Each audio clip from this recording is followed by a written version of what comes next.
Alright, mga kababayan, mga kaibigan, mga katokis, mga kapots. Kamusta po kayong lahat? And once again, welcome po dito sa ating mumunting channel, Simply Tokis Vlog. Tayo po ay magbibigay lang ng maiksing komento, opinion at reaksyon sa mga mainit na usaping pangpolitika sa ating bansa.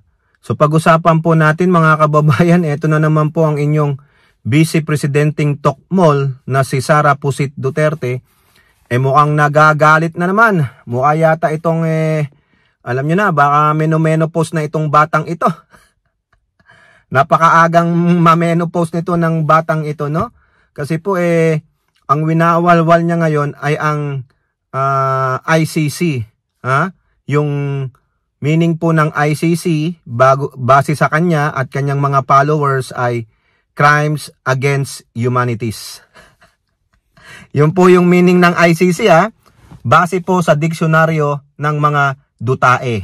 Okay, at ganun din po si former Senator Antonio Sani Trillanes, binisita si Digong sa ICC. Aba, ano ba naman yan? Former Sentry. Beshi na ba kayo ni Big Digong? Best friend na ba kayo? Mag-iinuman na ba kayo dyan sa kulungan? Baka naman gusto mo siyang samahan dyan. Baka naman nagkausap na kay ni Robin. Sabi, tol, ikaw muna dun bahala. Tapos ko sa 2028, ako naman dyan Ikaw naman tumakbong senador. Baka mag-best friend na kayo Baka niloloko nyo lang kami Okay. Mukhang naispatan po si Sentry doon sa the Netherlands, sa ICC. Ano kayo ginagawa niya? Yung larawan niya todo forma po siya ikaw ba star witness o beshi-beshi na kayo? Shoutout po lahat sa inyo and may God bless us all. So unahin natin mga kababayan. Ito na naman po nagdidiwara, winawalwal ng inyong Tokmol na Vice Presidenteng Sara Pusit Duterte Carpio ang Crimes Against Humanities na si ICC. Yan po definition nila ng ICC is Crimes Against Humanities. Di ba? Ibang-iba po sa kanilang diksyonaryo ang meaning ng ICC. Hindi po International Criminal Court sa diksyonaryo ng mga dutae ang ICC, kundi Crimes Against Humanities. Bakit na naman siya nagwawalwal? Parang mini-menopause mga kababayan. Kasi po may nakarating pong report sa kanila di umano yung kanyang tatay na kunwari mahal na mahal niya, na kunwari nagkaayos na sila, isinugod yata sa hospital. Pero bago isinugod sa hospital, di umano ay nakalupaypay, nakahandusay sa loob ng kanyang kulungan. Doon sa ICC, nasa sahig daw po. Ayun daw po yung pagkakakwento sa kanila. Base po dyan sa balita nito, ayan tingnan ninyo. Digong, natagpuang nakahandusay sa sahig sa kanyang kulungan. Di umano, yan daw po yung balita ng kanilang source na napag-alaman nila bakit daw tinakbo sa hospital si Digong. Ngayon, galit na galit siya sa ICC, bakit hindi man lang daw pinaalam sa kanila, wala man lang information. Sabihin nyo, yung abogado. Malamang yung ICC dyan, mga medical doctors, they inform the lawyer. Di po ba mga kababayan? Kasi pag kayo in-inform kaagad na pamilya, ito lang sa aking opinion hindi po nanggagaling ito sa mga medical professional dyan sa ICC, sa akin lang. Di ba nga? Kasi pag sa inyo sinabi yan, labas media ka agad. Paawa effect ka agad. Oo, naiisipin nyo. Baka isipin nyo. Sasabihin nila, namatay na si Digong. Di ba? Ayun na. Yun na naman kayo. Fake news na naman. Baka i-exaggerate nyo na, hindi, baka natumba lang o kaya nakahandusay tapos tinakbo na sa hospital. Wala daw malay kung walang malay yan, di sana natuluyan na. Baka naman nasobrahan lang sa tulog. Kayo naman oo, baka nagdadrama na naman si Digong Baka sabihin niya, hindi, akala ko kasi yung sahig kama ko Para sabihin meron na siyang cognitive, yung mental state niya hindi na maayos. Ang bihira, 80 ka lang yung kausap nga namin dyan sa live stream ko kanina, 81 years old. antindi pa ng utak, ikaw Digong 80 ka lang. 'Di ba? O matanda lang siya sa ng 1 taon, ibig sabihin siya okay pa yung kanyang cognitive, yung kanyang mental state, ikaw hindi, na drama lang 'yan. Parang yung tungkod niya lang 'yan dun sa kanyang show sa Gikan sa Masa para sa Masa, mga kababayan. O nagagalit po yung kanyang anak na tokmol na Vice Presidenting Pusit. Bakit daw ganyan? Wala man lang information kung kanino-kano pa makukuha. O wala daw pakialam yung ICC sa kalagayan ng tatay niya. Kung walang pakialam yung ICC sa kalagayan ng tatay mo, hindi na yan itatakbo sa hospital. Hindi naman tulad nyo yan eh. Wala kayong pakialam sa buhay ng mga totoong Pilipino. O ngayon, sabi pa niya, kailangan daw ng 24-hour care yung tatay niya. Really? Kaya kinakailangan daw talagang ma-interim release na siya. Really? O tingnan ninyo, ayun na naman yung drama eh. Ha?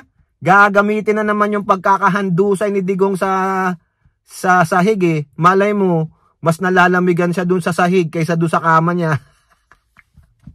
Malay mo, maraming bed bugs dun yung kama niya. Oh.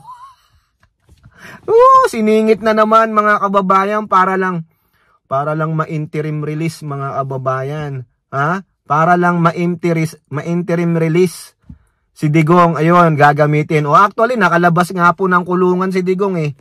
Na-release po ng kulungan si Digong. Bakit? Sinong tumanggap? Yung hospital. Yung hospital po tumanggap sa kanya. Siyempre, ang hospital naman. Tulad dito, hindi ka ito turn away niyan. Hindi tulad sa Pilipinas, wala kang pang down, wala kang pang bayad, initial payment, deposit. Ano, bangko?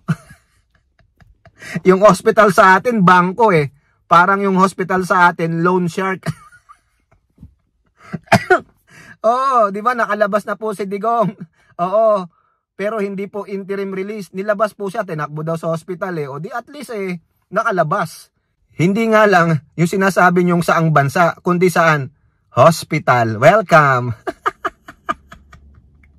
Di ba mga kababayan? Oh, it hurts. Di ba mga kababayan? Oh, tignan nyo. Kala nyo mailalabas nyo talaga ng tuluyan. Ha? Para maitakas nyo si Digong. Sa akin opinion mga kababayan, drama-drama lang yan. Nagdra-drama lang sila para lang sabihin, oh, sige na, payagan nyo na, oh, kailangan ng 24-hour care ng tatay ko. Loves na loves ko ang tatay ko, kailangan pa siyang mabuhay. Ang sabi naman nung isa, yung si Rokita, sabi niya, kinakailangan, konting panahon na lang ang tatay Digong. Kailangan, nasa tabi na siya ng kanyang mga pamilya. Really? We, ang lakas ng drama nyo. It's all part of your script. Oo. Kasi hindi kayo nagtagumpay dyan sa gusto nyong gawin na matatatanggal ang Pangulong Marcos at maibalik ninyo si Digong. Kaya ngayon, gumagawa na naman kayo ng script. Tuloy ang script. Aapila tayo sa pamamagitan ng emosyon, magpapakaawa tayo. O ba't din na lang kayo mamulubi sa kalye? Oo, gumanong kayo sa kalye. Oo, arms, ganon. Englishin nyo naman ha, wag yung palimos po, sabihin nyo, arms. Baka nga naman may maglaglag sa inyo ng 5. Di po ako naawa dyan mga kababayan, alam nyo naman ang mga Duterte. Sinungaling ang mga yan. Mahilig gumawa ng kwento, mahilig magpaawa. Oo, kala mo naman nakakaawa sila, mga walang iya kayo. O ngayon mga kababayan, sino po yung nagpunta dyan sa ICC? No? Dadalawin niya po si Digong sana, kaso tinakbo sa hospital eh. O walang iba kundi si former Senator Antonio Sani Trillanes. Ayan po yung quote card oh. Happy si Sentry oh. Sabi niya, wag po kayong mag-alala. Buhay pa si Digong. Naghahanap buhay lang yung kanyang abogado. Walang iya talaga to si Sentry, no? Ang lakas, ano? O, bakit nga naman siya dyan dumalaw? Siyempre, malay nyo, malapit-lapit na yung, baka babasahan na ng former charges. Pero chinarge na si Digong, eh. Baka for follow-up lang yan si Sentry para masuportahan yung mga biktima ng pamilya ng EJK sa mga witnesses. Siya po ang nag-file ng kaso dyan, eh. No, yung sila nila Gary Alejano, yung grupo nila na ano ba yung grupo nila? Nakalimutan ko lang po eh. No? Kaya ang lakas mang-asar ni Sentry, si Sani Trillanes. No, wag kayong mag-alala, buhay pa pala tatay nyo. Oh, pero kung gusto nyo, gawin nyo na, iuwi nyo na ng abo. Oh, nagtatrabaho lang daw naman pala yung abogado niya. Oo, sinasipon po ng abogado nila yung pera ng Duterte. O sa bagay, mapera naman ng Duterte. They can afford it. Okay, so yan lang po mga kababayan. Kayo po, ano po yung masasabi? Comment down below. And don't forget to like and share. Hope to see you on next videos. Bye-bye. God bless.